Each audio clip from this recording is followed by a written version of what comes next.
మేము వనభోజనాలకు వచ్చాము. నేను పెసరపప్పు గారెలు వచ్చాను.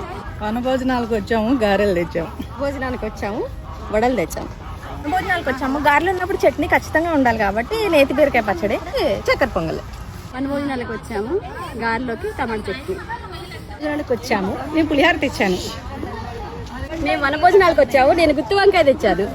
వనభోజనాలకు వచ్చాము, టేస్టీ పప్పు తెచ్చాము. మేము వనభోజనానికి వచ్చాము, ఆర్గానిక్ రైస్తో అన్నం వండి తెచ్చాము. వనభోజనాలకు వచ్చాము, నేను కందా బచ్చల కూర తెచ్చాను. మేము వనభోజనాలకు వచ్చాము, బెండి ఫ్రై తెచ్చాను. మేము వనభోజనానికి వచ్చాము, ఆలూ ఫ్రై తీసుకొచ్చాము. మేము వనభోజనాలకు వచ్చాము, రైస్ దోసకాయ ఆవకాయ తీసుకొచ్చాను. మేము వనభోజనానికి వచ్చాము, ఈరోజు స్వీట్ గులాబ్ జామ్. వనభోజనాలకు వచ్చాము, ఆనియన్ పకోడా తీసుకొచ్చాము. భోజనాలకు వచ్చాము, సాంబార్కి పప్పుకి వడియాలు తెచ్చాము. భోజనాలకు వచ్చాము, పెరుగు తెచ్చాను. మేము వనభోజనాలకు వచ్చాము, అన్ని తిన్నాక కిల్లి కంపల్సరీ కదా, అందుకని